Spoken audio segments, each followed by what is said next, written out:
Assalamualaikum warahmatullahi wabarakatuh. Waalaikumsalam warahmatullahi wabarakatuh. Bismillahirrahmanirrahim. Alhamdulillahi rabbil alamin. Wassalatu wassalamu ala ashrafil anbiya'i wal mursalin.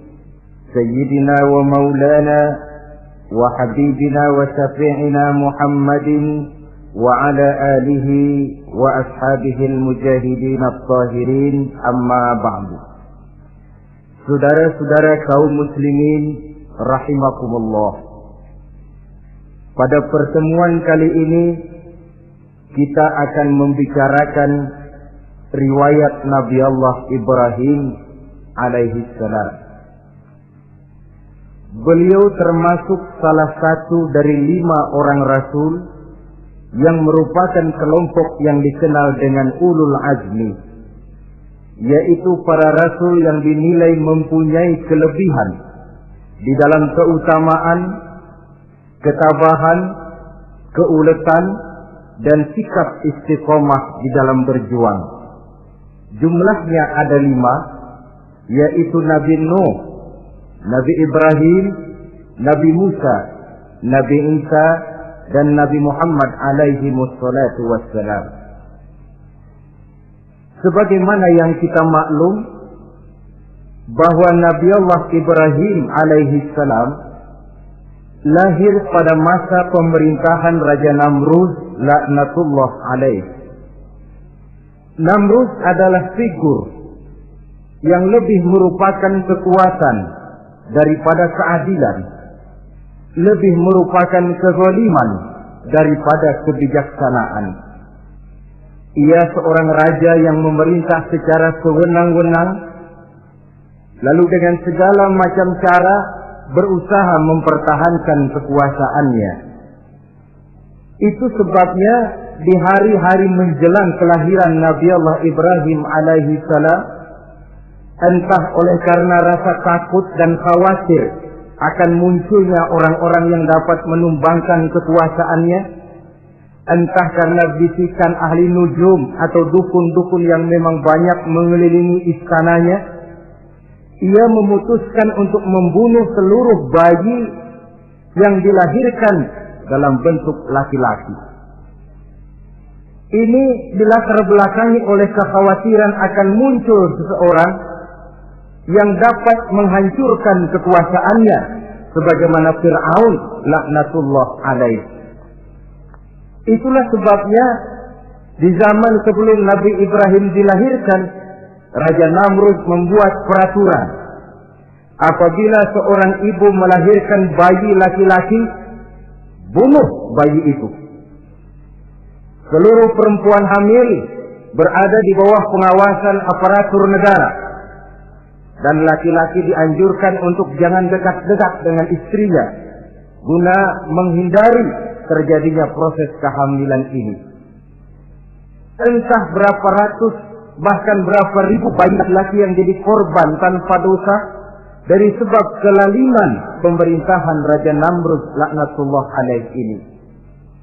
Kita teringat kepada satu hadis di mana Rasulullah sallallahu alaihi wasallam pernah bersabda, "Ya'ti 'alan nasi zamanun ru'asa'uhum kal asad wa wuzara'uhum kal zi'ab wa qudatuhum kal kilab wa katsirun nasi yawma idzin kal aghnam." Pada satu saat, kata Nabi, akan datang di tengah masyarakat manusia di mana pada masa itu muncul pemimpin-pemimpin yang bertingkah laku seperti singa. Ru'asa'uhum kal asad. Pemimpin-pemimpin mereka bertingkah laku seperti singa. Saudara kenal singa? Saudara boleh periksa, di mana ada hutan, singa selalu menjadi raja. Padahal hutan belum pernah bikin pemilihan umum. Tapi yang namanya singa tidak pernah peduli. Ada pemilihan umum atau tidak, raja hutan tetap singa. Kenapa? Karena singa menjadi raja di hutan bukan berdasarkan kebenaran, tapi karena kekuatan.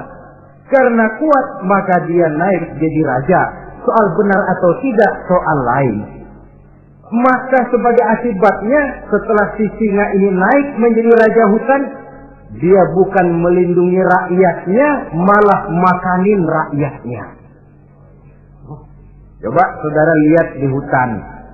Kambing rakyat hutan dimakan oleh singa. Ayam rakyat hutan dimakan oleh singa. Sapi rakyat hutan dimakan oleh singa. Inilah akibatnya karena singa naik berdasarkan kekuatan. Setelah naik bukan melindungi rakyatnya, malah makanin rakyatnya.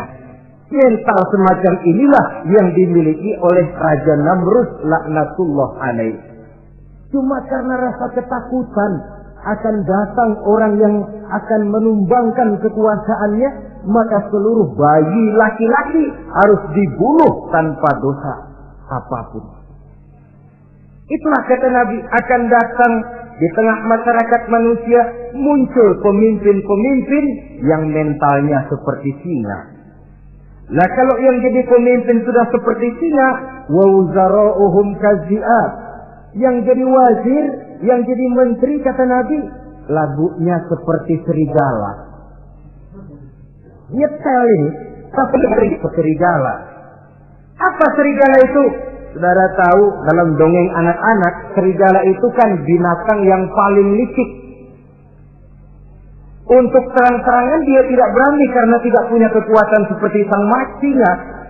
Maka dia pakai ilmu kelicikannya. Serigala itu kalau ingin makan daging ayam, pakai bulu ayam. Kalau kepengen makan daging kambing, pakai bulu kambing. Pendeknya, serigala binatang yang menghalalkan segala macam cara asal tujuan tercapai. Itulah serigala. Lambang dari sifat kelicikan. Lempar batu, sembunyi tangan. Pengen makan daging ayam, pakai bulu ayam, nyaruh jadi ayam. Pengen makan daging kambing, pakai bulu kambing, nyaruh jadi kambing. Ini akibat dari yang pertama tadi. Pemimpin seperti singa, lalu menteri pun seperti serigala. Efeknya kemudian yang segera menyusul apa? Wa qudatuhum kalsilab. Kalau pemimpin sudah seperti singa, menteri sudah seperti serigala, wa qudatuhum kalsilab, akan muncullah para penegak hukum yang mentalnya seperti anjing. Inna lillahi wa inna ilaihi raji'un. Penegak hukum yang mentalnya seperti anjing itu. Anjing, saudara lihat, anjing akan setia kepada siapa saja yang memberinya daging. Kalau dia disuruh jaga rumah, dia tidak bisa membedakan mana yang maling, mana yang tamu. Biar yang datang tamu, kalau nggak bawa apa-apa, pasti digonggong. Biar yang datang maling, kalau bawa daging, anjing kalem. Pokoknya siapa yang berdaging, itulah majikan saya. Apa kata majikan saya, itulah yang saya laksanakan. Maka hilang kebenaran hukum, hancur norma-norma keadilan. Oleh karena apa? Oleh karena anjing dapat daging. Lalu dalam kondisi semacam itu, yang jadi rakyat bagaimana? Kata Nabi, wa katsirun nas yauma idzin kal aghnam. Adapun kebanyakan orang pada masa itu, lagunya sudah seperti kambing. Saudara, kambing itu binatang yang cuma menang geroyokan dan tidak punya alternatif. Namanya kambing, digiring ke lapangan, enggak. Betul kan? Digiring ke kuali, enggak. Dikasih makan rumput, enggak. Sampai pun mau dipotong, masih embek juga. Tidak punya pilihan lain si kambing ini, tidak punya alternatif lain. Kondisi semacam inilah yang terjadi di masa pemerintahan Raja Namrud laknatullah alaih.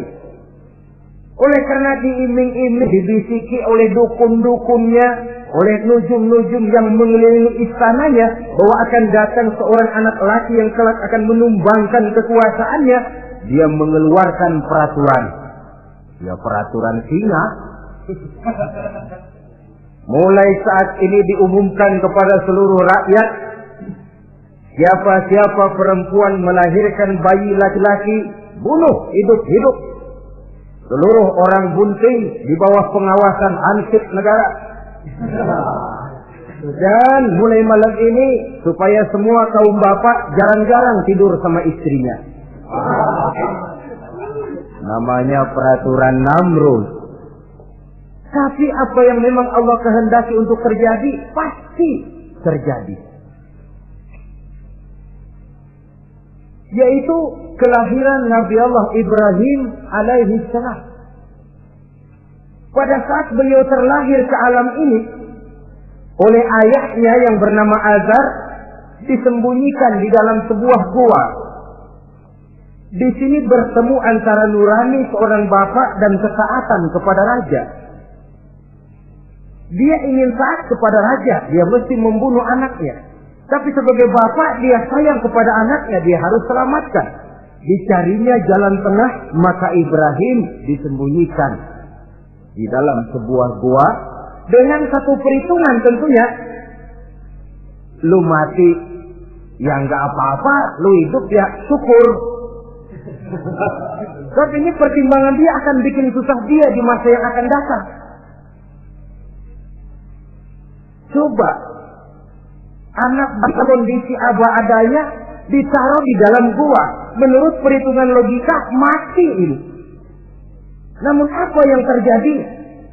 Nabi Allah Ibrahim yang sejak masa bayi diletakkan dalam gua dipelihara oleh Allah. Dan kalau Allah yang sudah memelihara, orang mana yang sanggup mendatangkan bencana dan mudarat? Untuk melangsungkan kehidupannya, Nabi Ibrahim itu mengisap ibu jarinya. Dan konon menurut riwayat dari ibu jarinya itu keluarlah madu. Sehingga walaupun tidak didampingi oleh ayah dan ibunya, tinggal di dalam gua seorang diri, pertumbuhannya sebagai seorang bayi menjadi seorang anak, tumbuh dengan pesat sebagai lazimnya anak-anak yang lain. Dalam ilmu tauhid ini yang dinamakan irhas.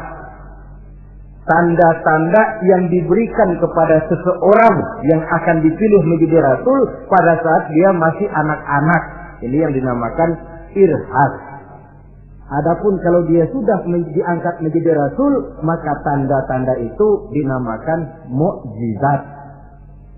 Kalau jatuh kepada wali, maka tanda itu dinamakan karomah, atau yang dalam bahasa kita disebut dengan keramat. Jadi kan kita ini dalam kehidupan anak-anak kita kadang-kadang bisa melihat bakat yang dimilikinya pada saat dia masih kecil. Tanda-tanda itu ada. Nah, dalam kehidupan para rasul, masa kecil mereka yang melakukan itu dinamakanlah irham. Begitulah Nabi Ibrahim tumbuh dari bayi menjadi anak-anak di dalam gua. Dan ayah ibunya kadangkala menengok dia. Pada saat dia sudah mulai pandai berbicara, dia sudah mulai berpikir. Dan pola berpikir yang pertama, satu hari dia tanya bapaknya, "Papi," kalau bahasa sekarang, "ini yang bikin alam ini sebenarnya siapa? Yang bikin saya siapa? Yang menyebabkan saya ada siapa?" "Ya kami, ibu bapakmu," kata ayahnya. "Oh begitu." "Lalu yang bikin ibu bapak siapa?" "Ya nenekmu. Gara-gara dia saya ada, gara-gara saya kamu ada." "Lalu yang bikin kakek dan nenek siapa?" "Ya buyutmu." "Lalu yang bikin buyut siapa?" "Ya bapaknya buyut." "Yang bikin bapaknya buyut?" "Ya kakeknya buyut." Kalau gitu nggak pernah selesai dong. Tentu akan ada pencipta pertama. Siapa pencipta pertama itu?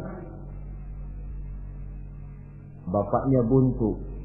"Lu jangan usil dah." Temen-temen lu juga nggak pernah nanyain urusan kayak begini. Saya nggak puas, Pak. Begini sekarang, saya mau tanya. Ini kaum kita nyembah apa? Nyembah berhala. Nah, yang bikin berhala itu siapa? Saya, bapakmu, Hazar. Kaum kita menyembah berhala, bapak. Kenapa nggak nyembah bapak aja kok tanggung-tanggung? Jawaban ayahnya tidak membuat ia jadi puas. Terus merenung siapa gerangan pencipta pertama, siapa gerangan yang patut disembah dengan sebenarnya, siapa gerangan pencipta alam semesta ini. Bila malam datang, dia melihat bintang bintang bertabur menghias cakrawala. Dia berkata, ini yang patut dianggap Tuhan, tinggi, terang, benderang. Tapi manakala besok lagi bintang tenggelam, dia pun bilang, la uhibbul afilin. Saya tidak suka kepada yang tenggelam. Masa Tuhan tenggelam? Ketika malam datang, bulan pun terbit. Nah, ini barangkali yang Tuhan. Ini lebih besar dari yang semalam. Tapi bila bulan pun terbenam, lagi-lagi dia bilang Tuhan tidak mungkin terbenam. Lalu bila matahari terbit, nah ini enggak salah lagi. Ini lebih gede dari yang dua-dua kemarin. Ini pasti Tuhan. Dan manakala matahari terbenam, dia pun berkata, Tuhan tidak akan pernah terbenam.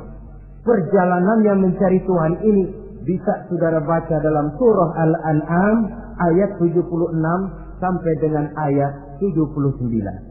Sampai Allah memberikan petunjuk kepadanya, mengangkatnya menjadi seorang rasul dan menyampaikan misi dakwahnya.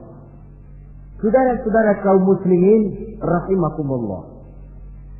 Dakwah yang pertama dilaksanakan tentu kepada bapaknya, kemudian kepada kaumnya.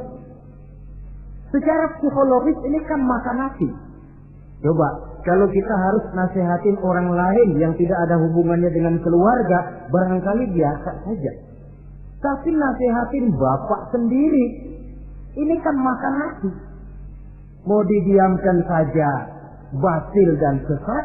Mau diceramahin bapak sendiri. Tapi bapak tinggal bapak. Kewajiban melaksanakan dakwah jalan terus. Ini berarti bahwa tugas amar ma'ruf dan nahi munkar memang tidak mengenal posisi. Begitulah saudara-saudara, sampai kepada satu hari Nabi Ibrahim melaksanakan dialog dengan kaumnya. Saudara-saudara, hadhihi tamathil allati antum laha akifun. Surah Al-Anbiya ayat 51. Saudara-saudara, berhala-berhala ini yang bapak saya yang buat, inikah yang selama ini tuan-tuan sembah? Kaumnya menjawab, qalu wajadna aba'ana laha abidin. Iya, sebab nenek moyang kami, nenek moyang kita juga dulu nyembah itu. Bagaimana nenek moyang kita, begitulah kita. Jawab Nabi Ibrahim, laqad kuntum wa aba'ukum fi dhalalin mubin. Sebenarnya kamu dan nenek moyangmu sama, borongan satu gerbong sesat. Kok kamu ngikutin nenek moyang kamu? Mereka enggak berpikir, kamu enggak ikut berpikir. Mereka sesat, kamu ikut sesat. Kamu sudah hidup di satu zaman yang maju sekarang ini. Kenapa mau kembali ke zaman nenek moyang dulu? Menyembah berhala yang nyata-nyata tidak sanggup mendengar, tidak sanggup melihat, tidak sanggup memberikan manfaat mudarat. Pokoknya kalau kamu tidak tinggalkan berhala-berhala ini, satu saat pasti akan saya sikat dan saya hancurkan. Jadi saudara-saudara, prinsip dakwah itu memang tentu harus bil hikmah wal mau'izatil hasanah, dengan bijaksana dan dengan nasihat-nasihat yang baik. Tapi kalau sudah mencegah suatu kemunkaran, kata Nabi, man ra'a minkum munkaran falyughayyirhu biyadihi. Siapa di antara kamu yang melihat suatu kemunkaran, hendaklah dia berusaha merubah dengan kekuatan tangannya. Kalau dengan tangannya dia tidak sanggup, fabilisani, hendaklah dengan lidahnya. Kalau itu pun dia tidak mampu, fabiqalbi, hendaklah dalam hatinya.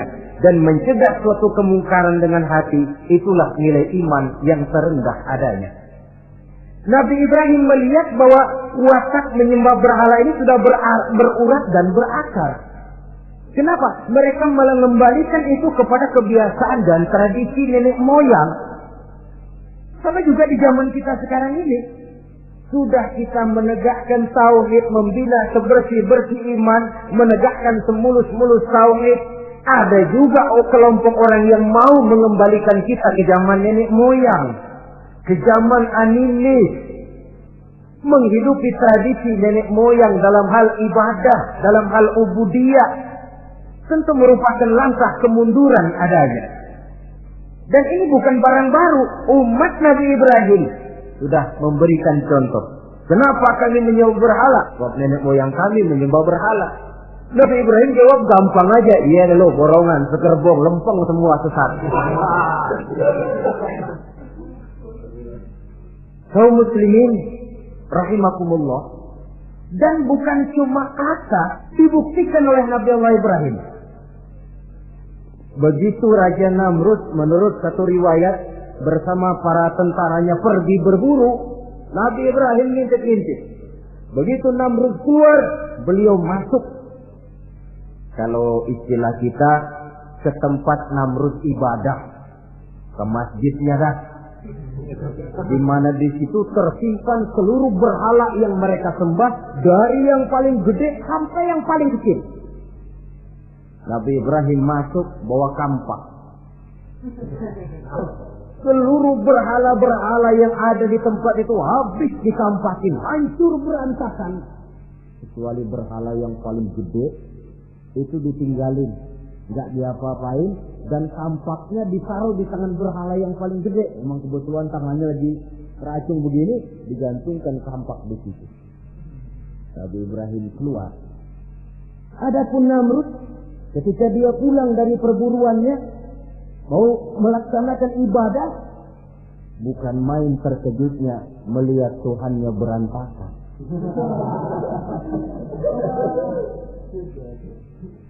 Waduh, ini celaka kerjaan siapa ini?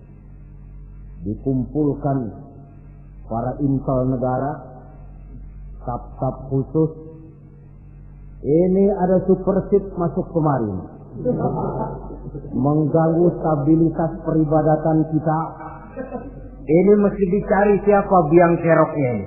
Cari sampai ketemu siapa yang menghancurkan Tuhan-Tuhan kita ini. Intel pun disebar. Ada yang ke kota, ada yang ke desa, ada yang pokoknya ke seluruh penjuru. Sampai ada yang desas-desuskan. Tuan Raja, gimana? Saya dengar selentingan berita. Berita apa? Pada waktu Tuan Raja pergi berburu, seorang anak muda bernama Ibrahim masuk ke tempat ibadah kita. Barangkali dia yang menghancurkan patung-patung kita. Kalau begitu cari, tangkap Ibrahim, tangkap. Panggil kepala intel. Dipanggil. Kamu cari orang namanya Ibrahim, tangkap. Kok ditangkap? Tangkap. Sebab menurut berita dia yang menghancurkan berhala-berhala kita. Ya tapi kan belum ada buktinya, Pak. Soal bukti gampang belakangan, yang penting tangkap aja dulu.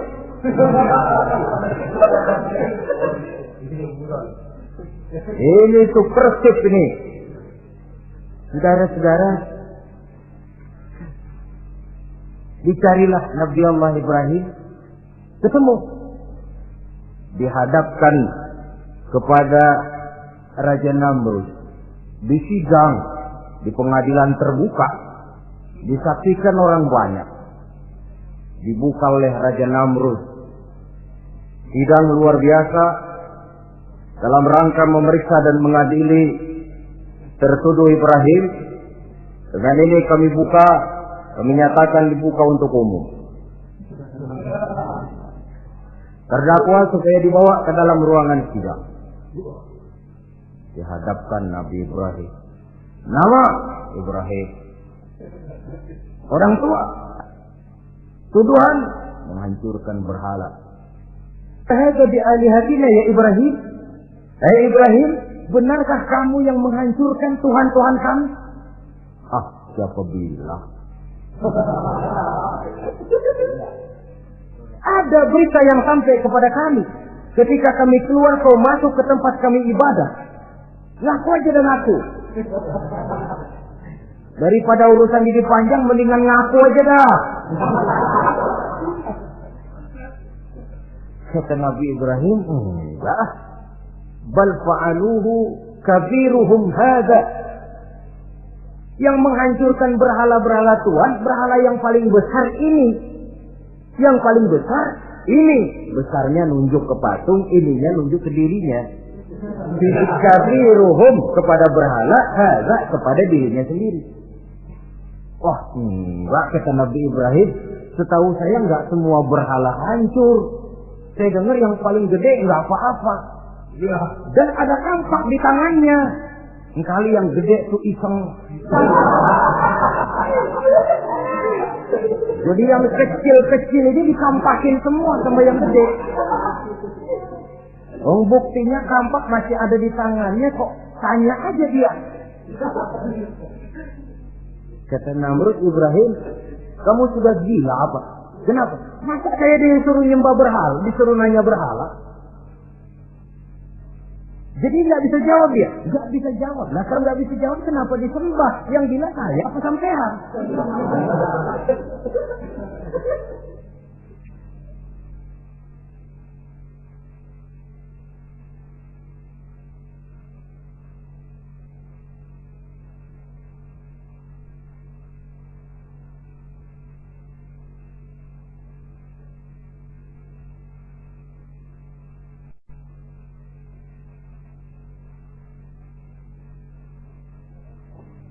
Merasa tidak sanggup menghadapi argumentasi yang diajukan oleh Nabi Allah Ibrahim, Namrud salaf. Dalam kesalafannya itulah ia menjatuhkan vonis bahwa Nabi Allah Ibrahim dihukum bakar hidup-hidup. Pada hari yang ditentukan, dikumpulkanlah kayu bakar sebanyak-banyaknya, sehingga merupakan timbunan besar yang menyerupai sebuah bukit kecil. Apabila segalanya telah siap, kayu bakar itu pun disulut orang, dan api mulai menjilat ke sana kemari, makin lama makin besar, makin lama makin besar, sehingga tentara Namrud bingung. Ini Ibrahim bagaimana ngebakarnya? Kalau kita anterin ke api, kitanya ikut angus, dilemparin nggak mungkin sampai. Lalu mereka menemukan akal, dibuat semacam lentingan busur panah. Kalau istilah kita di kampung kayak selepetan begitu. Sehingga Nabi Ibrahim dilemparkan dan tepat jatuh di tengah kobaran api yang menggunung. Namrud tentu saja memandang dengan perasaan puas. Segenap konco-konco dan antek-anteknya melihat dengan hati yang lega. Dan semuanya merasa hancur sudah biang kerok yang selama ini menjadi racun dan duri dalam kehidupan kita. Tapi rupanya yang mereka mau lain dengan yang Allah mau. Ketika Nabi Allah Ibrahim hampir masuk ke tengah kobaran api yang menggunung itu, datanglah perintah Allah kepada api. Ya naru kuni bardan wa salaman ala Ibrahim. Hai api, dinginlah kamu, selamatkan Nabi Ibrahim. Api ini tunduk kepada perintah Allah, ia pun dingin. Sehingga Nabi Ibrahim di tengah kobaran api yang menggunung, seujung rambut pun tidak terbakar, malah kedinginan di tengah kobaran api.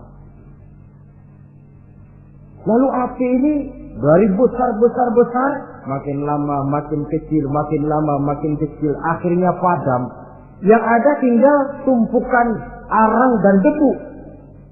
Kata Namrud, mampus lo Ibrahim, rasain. Barangkali istilah kita nih, makan pencarian lo. Pakai bertingkah mencaci maki Tuhan kami, menghancurkan berhala-berhala. Sekarang rasakan hasil usahamu.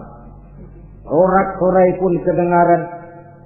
Begitu lagi sorak-sorak dari tumpukan abu dan arang itu gerak-gerak. Kerusak. Kok ini ada arang bergerak-gerak? Rupanya dilihat-lihat, makin lama makin nyata. Nabi Ibrahim keluar dari tumpukan arang dalam keadaan utuh, tidak kurang satu apapun. Sebenarnya andai kata Namrud mau menggunakan akalnya, saat itu dia tentu menemukan satu hal yang luar biasa. Satu kebesaran yang kalau dia mau merenung akan sampai kepada kekuasaan yang serba maha. Tapi karena ketika itu hatinya sudah dipenuhi nafsu, ditutupi oleh kesombongan, dia buta terhadap kenyataan itu. Kaum muslimin rahimakumullah, akhirnya Nabi Allah Ibrahim ini diteror langsung oleh orang tuanya. Kata abahnya, "Aradibun anta an alihati ya Ibrahim? Ibrahim, kau benar-benar tidak senang kepada Tuhan-Tuhan kami, berhala-berhala ini? La in lam tantahi la arjumannaka wahjurni maliya." Kalau engkau tidak berhenti, hai Ibrahim, tidak berhenti memperkenalkan Tuhan seru sekalian alam, tidak berhenti mencela dan mencaci bahkan menghancurkan berhala-berhala kami, la arjumannaka, akan kami rajam kamu. Iya, kalau raja yang ngancam begini, orang tua beliau sendiri ngancam begini. Itulah tantangan dakwah, saudara-saudara. Kita melaksanakan dakwah ini tempo-tempo berhadapan dengan penguasa yang mentalnya macam Namrud. Tempo-tempo berhadapan dengan orang kaya yang pelitnya macam Qarun. Tempo-tempo berhadapan dengan orang tua yang mentalnya macam Azar. Orang tua yang kaku, yang tidak mau terbuka terhadap kenyataan. Istilah di kampung kita, orang tua yang laceng. Tahu laceng? Udah salah kenceng. Sulit benar menerima pembaruan yang membawa umat kepada masalah-masalah yang memang nyata lebih baiknya. Itulah tantangan di dalam melaksanakan tugas dakwah, dan ini dihadapi oleh Nabi Allah Ibrahim. Ayahnya terakhir memberikan tekanan, kalau kau tetap melaksanakan misimu, tidak engkau mau berhenti dari tugas dakwah ini, awas Ibrahim, la arjumannaka, akan aku rajam, akan kami lontari kau dengan batu, wahjurni maliya, pergi kamu dari sini. Ya Allah, diputuskan hubungan. Kalau memang engkau berkeras dengan tugas dakwahmu, persilakan Ibrahim keluar, pergi saja dari sini. Diusir oleh orang tuanya sendiri. Inilah hidayah, saudara-saudara. Oleh sebab itu, tugas utama kita kaum muslimin sebenarnya bukan mengislamkan orang, tapi menyampaikan Islam. Tugas kita ialah menyampaikan Islam, bukan mengislamkan orang. Sebab orang mau Islam atau tidak, itu urusan hidayah dari Allah. Jangankan kita, Nabi Ibrahim tidak sanggup mentauhidkan ayahnya Azar. Nabi Nuh tidak bisa mengislamkan putranya Kan'an. Bahkan Nabi kita Muhammad sallallahu alaihi wasallam pun tidak bisa memberikan hidayah kepada Abu Jahal dan Abu Lahab. paman Nabi, orang tua Nabi, anak Nabi, istri Nabi sekalipun, hidayah tidak diberikan kepada mereka, mereka tidak terpanggil mengikuti kebenaran. Kalau sudah kenyataan ini yang kita temui, kembalilah kepada konsep Quran. Allahumma inni qad ballaghtu, wahai Allah, seruanmu sudah saya sampaikan, dakwahmu sudah saya canangkan, ajakan kepada tauhid sudah saya sampaikan. Allahumma inni qad ballaghtu, sudah saya sampaikan ya Allah. Perkara mereka tidak mau ikut, itu karena semata-mata hidayah berada di tanganmu ya Allah. Kalau kembali landasan dakwah kita, insya Allah tugas dakwah kita berkelangsungan. Kalau tidak, makan hati. Kita pikirin, ya orang gua ajak benar-benar enggak mau. Ya, dipikirin. Saya ajak ngaji, malah dikasih maki. Saya ajak yang baik, malah saya dicemoohkan. Kok begini dakwah? Akhirnya dipikirin, sakit, jantungan. Sudah orang gak kena kita ajak beriman, kita sendiri makan ke dalam. Itulah Quran meletakkan konsep di dasar, sampaikan dakwah dengan baik, bil hikmah wal mau'izatil hasanah wajadilhum billati hiya ahsan. Kalau ternyata metode sudah baik tapi orang tidak juga mau beriman, tanamkan dalam hati, Allahumma inni qad ballaghtu. Ya Allah, tugas saya cuma sekedar menyampaikan. Perkara mereka tidak mau, saya sudah menyampaikan ya Allah, terserah hidayahmu. Kelapangan jiwa akan kita temui di sana. Entah berhadapan dengan penguasa yang punya mental kayak Namrud, bertingkah laku sewenang-wenang, aji mumpung, mentang-mentang kuasa lalu saenake dhewe, menghitamkan yang putih, memutihkan yang hitam menurut seleranya saja. Entah berhadapan dengan orang kaya yang punya mental seperti Qarun, makin kaya tapi makin bakhil, atau berhadapan dengan orang-orang tua yang punya tingkah laku seperti Azar. Diperlukan sikap lapang dada untuk menyampaikan risalah Islam ini. Terhadap reaksi keras dari abahnya ini apa? Kata Nabi Ibrahim, surah Maryam ayat 47 menjelaskan, Salamun alaika sa'astaghfiru laka rabbi innahu kana bi hafiyya wa a'tazilukum wa ma ta'buduna min dunillah. Kalau memang begitu apa? Salamun alaika. Oke Abah, selamat jalan. Marilah kita tempuh jalan kita masing-masing. Saya memang anak Bapak, tapi tauhid adalah prinsip. Allah Tuhan saya. Ini prinsip. Kalau Bapak tidak mau mengikuti seruan saya, padahal saya sayang kepada Bapak, saya cinta kepada Bapak, saya tidak ingin Bapak bersekutu dengan setan. Saya tidak ingin Bapak menemani setan di dalam neraka. Saya ingin menyelamatkan Bapak. Tapi ini rupanya vonis Bapak.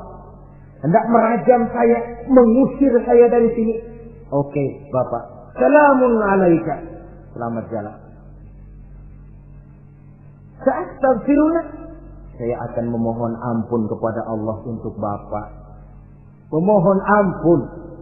Jadi walaupun dalam Islam kita berbeda akidah dengan orang tua, tetapi kewajiban untuk berbakti tidak menjadi putus karenanya. Dalam surah Luqman dijelaskan, apabila kedua orang tuamu memaksamu untuk menyekutukan Allah, jangan taati. Tetapi sungguh pun demikian, wa sahibhuma fid dunya ma'rufa. Tetaplah engkau pergauli keduanya di dunia ini secara baik. Toleransi yang besar ditunjukkan oleh Islam. Dan lebih besar lagi dilaksanakan oleh Nabi Allah Ibrahim. Sungguh pun Bapak sudah mengusir saya, menolak mentah-mentah ajaran tauhid, tetap juga menyembah berhala, tetap juga bersekutu dengan setan. Saya akan memohonkan ampun kepada Allah untuk Bapak. Wa atazilukum. Saya akan menjauhkan diri dari apa yang Bapak sembah, dari apa yang kaum kita sembah selain daripada Allah. Bapak menyembah berhala, kaum kita ini menyembah berhala, wa a'tazilukum. Saya akan menyingkir dari semua itu. Selamat jalan awak. Istilah kita goodbye, my dear. Ini jalan yang membedakan saya dengan abah. Jalan tauhid dan jalan syirik. Di sini kita harus berpisah. Walaupun dengan berat hati, kita berpisah. Jadi, keluarga dan akidah punya garis yang jelas. Umumnya, ya walaupun baik tapi memang harus ditingkatkan. Umumnya kita ini kan mayoritas merasa sebagai muslim karena keturunan. Kenapa kamu Islam? Bapak saya Islam, nenek saya Islam, saya Islam. Baiklah, itu pun baik. Pada mulanya memang harus begitu. Tapi lambat laun kita tentu harus merasakan bahwa keberadaan kita dalam Islam tidak cukup cuma karena faktor keturunan. Dengan kata lain, kita harus memperbaiki kualitas keislaman kita. Inilah proyek utama kita sekarang, mengislamkan orang Islam. Saudara-saudara kaum muslimin rahimakumullah. Maka Nabi Ibrahim pun meninggalkan orang tuanya, meninggalkan kaumnya, uzlah, hijrah ke tempat Baitul Maqdis, daerah di Palestina sekarang ini. Sejarah kehidupan Rasul umumnya memiliki kemiripan. Rata-rata ditentang oleh kaumnya sendiri dan sebagian besar lalu hijrah. Itu barangkali memang resiko dari satu perjuangan. Nah, begitu tantangan yang dihadapinya dalam melaksanakan dakwah. Lalu cobaan-cobaan yang diberikan Allah kepada Nabi Ibrahim pun luar biasa, pantas kalau beliau itu masuk ulul azmi dan mendapat titel Khalilullah. Nabi Ibrahim titelnya Khalilullah, orang yang mencintai dan dicintai Allah. Khalilullah. Ini terbukti dari cobaan-cobaan yang dihadapinya. Pertama, dari perkawinannya dengan Siti Hajar, dengan Siti Sarah maksud saya, beliau tidak dikaruniai seorang anak pun. Umur sudah lanjut. Padahal anak kita tahu pelanjut sejarah penyambung cerita si buah hati belahan jantung. Sampai pada satu hari Hajar musyawarah. Kalau bahasa kita, Bang, bagaimana Hajar? Lama juga kita sudah berumah tangga kan Pak? Lalu, dan kita sejauh ini belum dikaruniai seorang anak. Ya sabarlah. Pada waktunya tentu akan ada juga. Tapi kapan lagi Bang? Usia kita sudah cukup lanjut. Maksud kamu bagaimana Hajar? Begini sajalah Bang. Bagaimana kalau abang kawin saja lagi?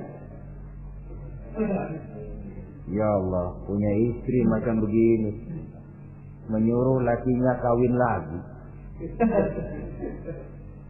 Tapi dasar Nabi Allah Ibrahim, nggak mau saya kan cinta sama Hajar. Iya, soal cinta saya tahu, dan saya tidak meragukan cinta abang kepada saya. Cuma masalahnya saya nggak bisa memberikan keturunan Bang. Bukan nggak bisa, belum. Sudahlah, kawin saja lagi Bang. Nggak mau nggak mau. Istrinya nyuruh kawin, lakinya ogah-ogahan. Sekarang kan enggak, istrinya larang kawin, suaminya malah ngirintil.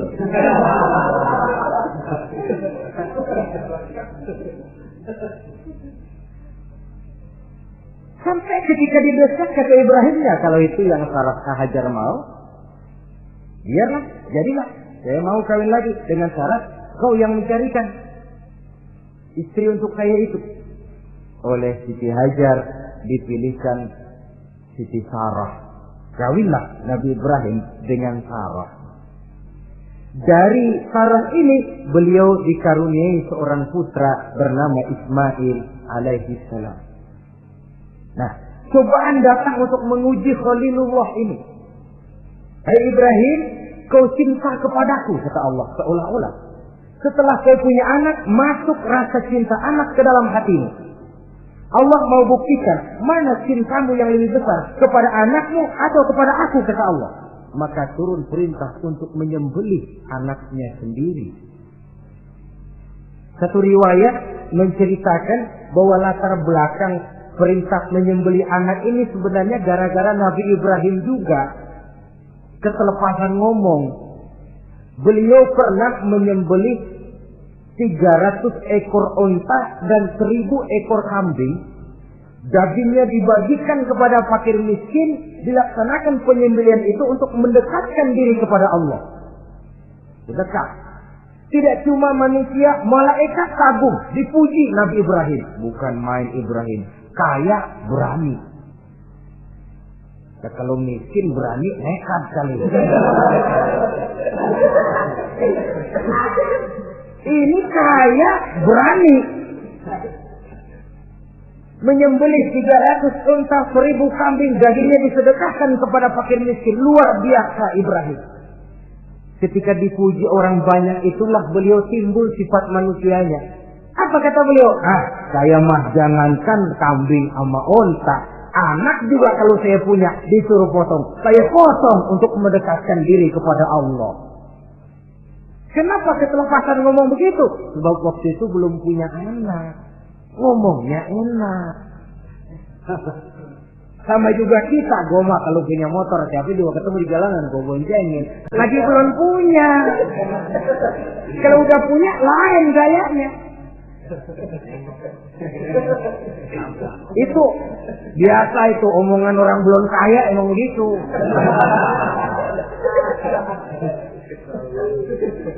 Saudara-saudara, sehingga omongan yang beliau sudah lupa bertahun-tahun bahkan puluhan tahun ini. Begitulah ketika sudah punya anak Ismail, falamma balagha ma'ahu sa'ya, ketika Ismail sedang lucu-lucunya, dalam tidurnya mimpi turun perintah, ya Ibrahim uffi binuzrika. Hai Ibrahim, bayar nazarmu. Nazar? Iya. Apa nazar? Dulu pernah ngomong apa, ingat enggak? Jangankan cuma kambing, unta, anak pun kalau punya disuruh potong, saya potong. Jadi anggap nazar. Bayar nazarmu, potong anakmu. Dipikirin siangnya, semalam itu benar-benar perintah Allah apa cuma ngimpi? Kalau ngimpi kok jelas amat.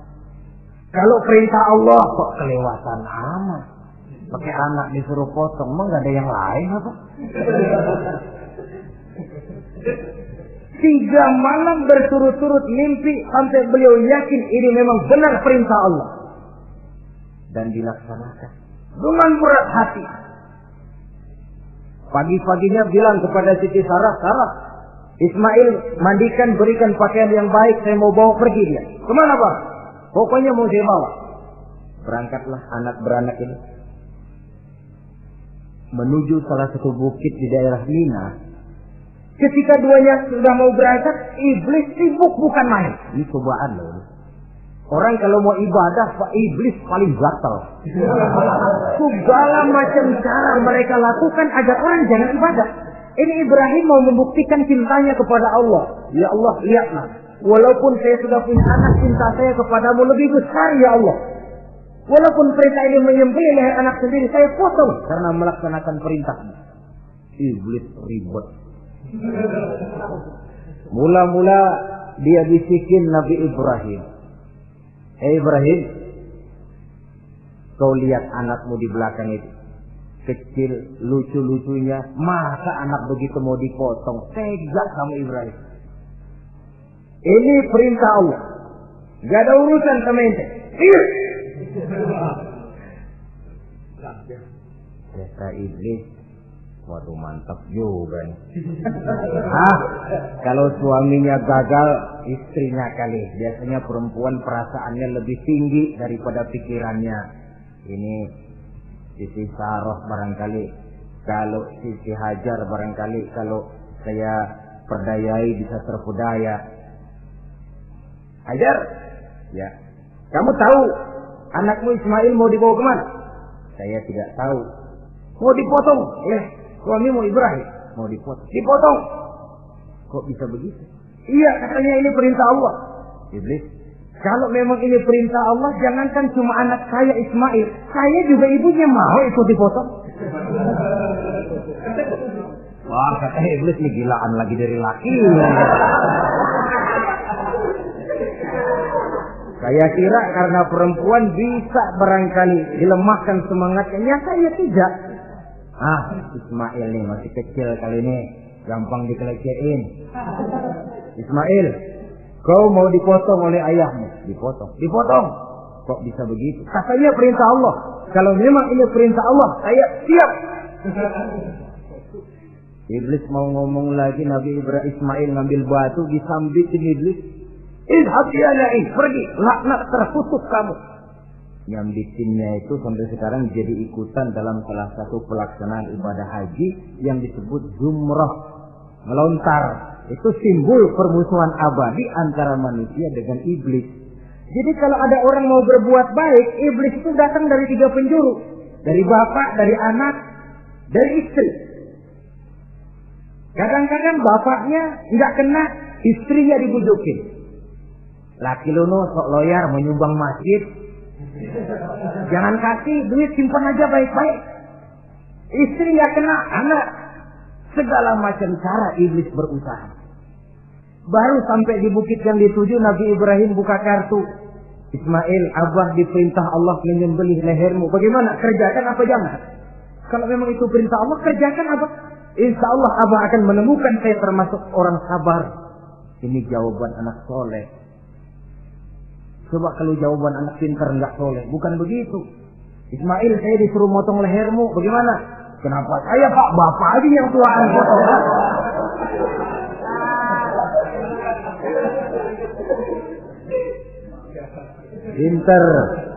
Pinter, tapi nggak soleh, ya begitu itu, minteri jadinya. Saudara-saudara, sampai Nabi Ismail diganti oleh Allah dengan seekor kambing kibas. Cobaan terhadap kecintaannya kepada Allah. Kau cinta aku, itu benar. Tapi setelah kau punya anak, rasa cinta anak masuk ke dalam hatimu. Mana lebih besar, cintamu kepada anakmu atau cintamu kepada aku, kata Allah. Terbukti cintanya kepada Allah lebih besar daripada cintanya kepada anaknya. Bukankah nilai cinta itu baru terasa nyata kalau sudah lewat cobaan, lewat pembuktian? Sehingga dengan demikian kata orang, biasanya cinta itu menuntut pengorbanan. Berani bercinta, berani berkorban. Jangan takut berkorban, nggak usah cinta-cintaan.